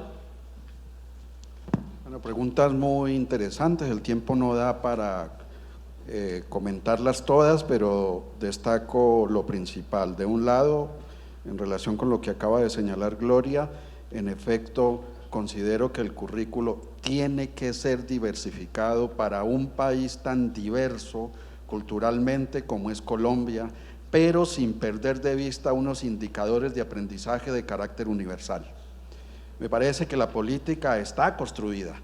Esto es lo que está señalado en la Ley 115, lo que está señalado en el Decreto 1860 del mismo año de 1994, lo que aparece en los indicadores de logro, luego los lineamientos curriculares de 1998 y después los estándares básicos de competencia, que son los documentos que yo considero legítimos hoy en el país para pensar el currículo y la educación. Asimismo, diría que para lograr una coherencia y una consistencia en las políticas gubernamentales en educación, que es una de las preguntas que está aquí, se requiere de una articulación entre las entidades formadoras, las universidades y las normales y la política pública legítima en educación. Quiero decir, si las normales y las licenciaturas están orientando enfoques socioculturales para asumir los currículos, la pedagogía y la evaluación, y circulan unos documentos que son contrarios y que por lo que he entendido en las regiones se pide desde el ministerio que tienen que acogerlos, me parece delicado. Esto es lo que yo llamo inconsistencia. Las mallas de aprendizaje son de carácter vertical, no acogen los lineamientos curriculares y estos documentos que yo he referenciado si queremos seguir construyendo. Para mí el principio es que se muestran avances en los distintos niveles educativos y eso se debe a aquella política educativa después de la Ley General de Educación.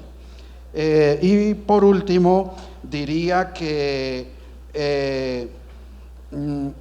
frente a esa situación de tensión que yo he percibido en los tutores en relación con estos documentos que circulan, que debo decir que los veo en muchas escuelas en cajas, que los docentes no quieren abrir esas cajas. Todos los libros de texto que han llegado los veo en las cajas y yo abro una caja y reviso qué es lo que hay en ellas. No quieren tocarlos porque como no fueron consultados sobre sus necesidades, entonces les da miedo abrir esos materiales y tratar de usarlos, lo cual me parece delicado porque es un recurso público que se ha invertido allí. Eso tiene que ver también con las mallas de aprendizaje, porque se trata de buscar una consistencia entre uno y otros materiales, pero el enfoque es contrario a aquel que los docentes venían trabajando. Cierro señalando que hay 3 preguntas relacionadas con la educación en los territorios donde hay comunidades indígenas. Se requiere que el docente que no es indígena y que trabaja en estos territorios reconozca a aquel maestro indígena que siempre lo encontramos en el territorio para que lo acompañe en el aula, porque se pregunta por el asunto del bilingüismo con las lenguas indígenas. Pues la alternativa es darle un rol a aquellos indígenas que han logrado hacer un recorrido en su educación y que mantienen la lengua indígena como lengua materna. Lo requerimos para apoyar el trabajo. Muy bien. Profesor Rubén. Bien, hay una pregunta que me hace Janet Piteri Chávez, que agradezco, y es, bueno, ¿cómo aterrizar referentes de calidad a la construcción de currículo para aula multigrado? Bueno, es una pregunta bastante difícil, pero yo voy a plantear una respuesta rápida y relativa, ¿no? Creo que habría que integrar una serie de elementos que, uno, perderle el miedo a los documentos oficiales y intervenir haciendo planeación, desarrollo, evaluación y cooperación. Básicamente a partir de preguntas como ¿qué procesos son necesarios? ¿Sí? Para alcanzar esos referentes, por un lado, ¿con qué recursos cuento y puedo usar? ¿Y cuál es el grado de participación y responsabilidad de quienes están en el aula, tanto de manera individual como colectiva? ¿Cómo se construye la solidaridad, la cooperación más bien? Eso sería sobre esa pregunta. Y quisiera cerrar entonces rápidamente, ¿no? ¿Cómo imagino el PTA 3.0? Entonces, uno, con paciencia, sí, creo que no podemos pedir resultados ya absolutos. Dos, con confianza, creo que esa es una cuestión. Imaginar colectivamente este país. Y digo que construir confianza, y pues debo hacer una pequeña objeción a lo que decía hace un rato algunos de los maestros que estuvo acá, el maestro de Escuiría, ¿no? Por ejemplo, él decía, es que las universidades no saben de formación inicial. Y yo digo, bueno, sería interesante, por ejemplo, esa observación la hacía a propósito de las formaciones de maestría y esto, ¿no? Bueno, creo que ninguna maestría, al menos de lo que yo sé, no surge de un proceso de investigación profundo y de comunidades que han investigado fuertemente y que están en contraste permanente. Entonces yo creo que hay que construir confianza, hay que empoderar a los profesores y profesoras, ¿no? Hay que decirlo, replantear el asunto de qué es eso de ser docente, ¿no? La identidad de esos docentes, la dignidad que eso tiene. Y esa dignidad pasa, y aquí simplemente insistiría en una idea que planteó el colega anteriormente, también dándole las posibilidades de la movilidad social, porque pues es difícil, ¿no? Y una última cosa, ¿no? Pues esto ya es un poco utópico, pero habría que mirar cómo se le quitan los recursos de la educación en las regiones a los políticos y se ponen en función de procesos y experiencias como estas, porque ese sí es un reto, o sea, bueno, lo dejo ahí. Bien. Y la integración entonces aquí con esto, que ese construir confianza implicaría una integración entre ministerio, universidades, colegios, es decir, creo que ese es 3.0, tiene que ser una integración muy fuerte. Bien, Jensi, brevemente.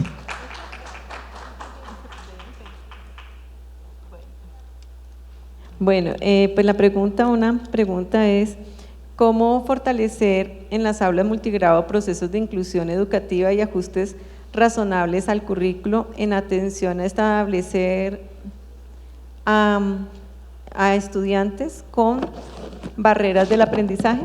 Es decir, bueno, la inclusión es una pregunta terriblemente difícil en términos de cómo hacer estrategias, el cómo hacer posible la inclusión en las aulas multigrado. Y pues desde allí podría uno decir, y me atrevería, me voy a lanzar al charco, diciendo que pues tendría que ver mucho con todo el trabajo cooperativo y lo que decía algo mi compañera formadora, Mártica, es el trabajo cooperativo y solidario, pero también tiene que ver con el reconocimiento de esta población, la caracterización de esta población y cómo abordamos los problemas que tienen y a partir de ellos construimos también currículo, ¿no? para poderlos establecer. Y como reto del programa, así rápidamente, pues todos esos sueños que dice el profesor, pero también yo creo que un reto para nosotros, como lo manifestaba Gloria, es visibilizarlo a través de investigación, a través de escritura y de sistematización. Bien. Domingo. Bueno, sí, yo creo que el programa Todos Aprender hizo honor a su nombre. Todos aprendimos definitivamente, los tutores, los formadores, los maestros, incluso los padres de familia. Yo rescato, omitiendo un poco lo de la pregunta, porque creo que lo respondí cuando hablamos de multigrado, la estrategia del día me parece interesante porque articula los actores fundamentales que nos pueden llevar a obtener unos mejores resultados o a mejorar los aprendizajes, la familia, los estudiantes, docentes, directivos. Creo que hay que fortalecer mucho esa estrategia. Lo segundo es que creo que tenemos un sistema educativo, si se puede decir, más articulado en este momento. Esa articulación que tenemos con las escuelas, y recalco sobre todo esas escuelas lejanas y remotas, no se puede perder. Es decir, no podemos echar en saco roto lo que ya hemos construido.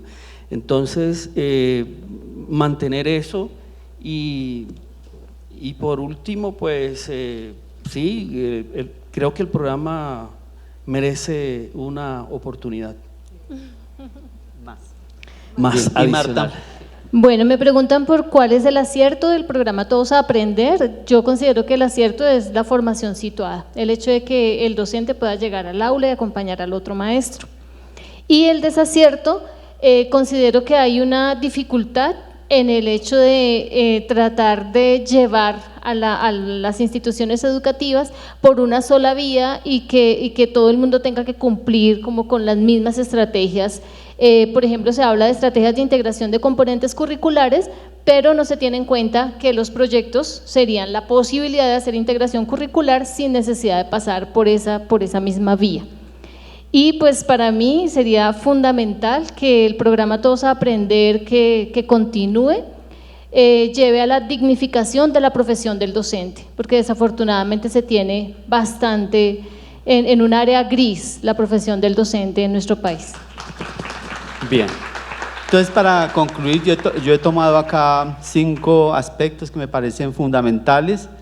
El primer, que igualmente se han tocado en los 2 paneles, y el primero es que si nosotros queremos hacer un nuevo país, no tenemos otra opción que trabajar todos.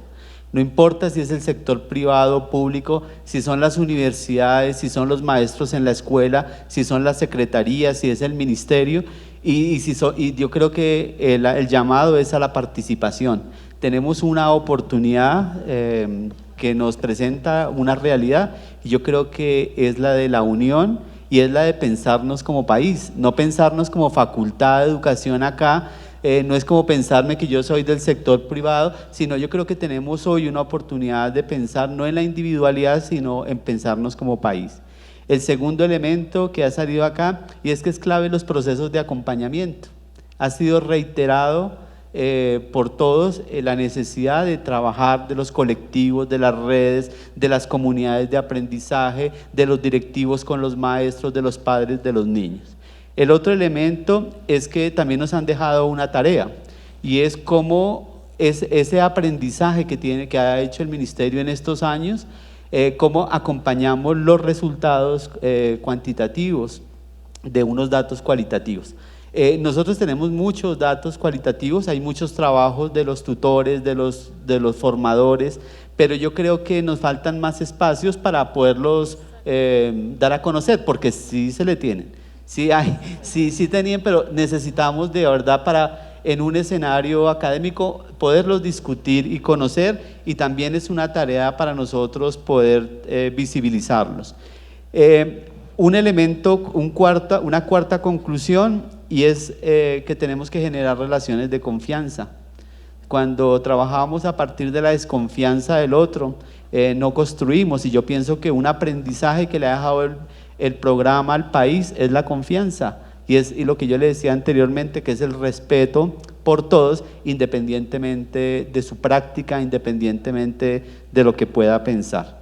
Y finalizando, nosotros creemos que el programa le ha dejado al país y le ha dejado al ministerio una ruta, le ha dejado una ruta, le ha dejado unas posibilidades, pero lo más importante es que le ha dejado un capital humano y un capital pedagógico para construir.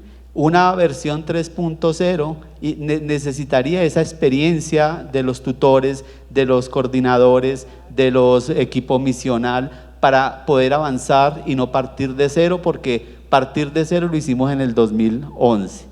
Y yo quiero finalizar, y este es un sentimiento de todo el programa y especialmente de los formadores, y es reconocer a todos los tutores que están aquí y los tutores que no están, porque yo creo que ustedes han sido la clave de este programa, son los que han tenido que llegar a esas escuelas y con todas las problemáticas que se viven y buscar una transformación, y yo creo que ustedes se merecen una medalla como unos ciudadanos ejemplares, unos maestros comprometidos, y nosotros sabemos que algún día el programa puede terminar, pero la transformación de los tutores quedará como un gran legado en sus comunidades de aprendizaje, en sus regiones, como directivos, como profesores, como coordinadores y como padres. Entonces, muchas gracias a todos los que hicieron posible este evento. Muchas gracias.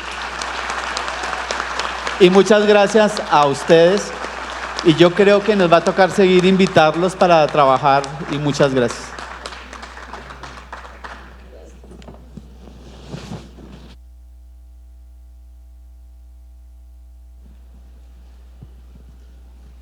Y de esta manera llegamos al final de esta jornada, no sin antes agradecerles a todos su asistencia y participación en lo que ha sido la reflexión sobre el impacto del programa Todos Aprender.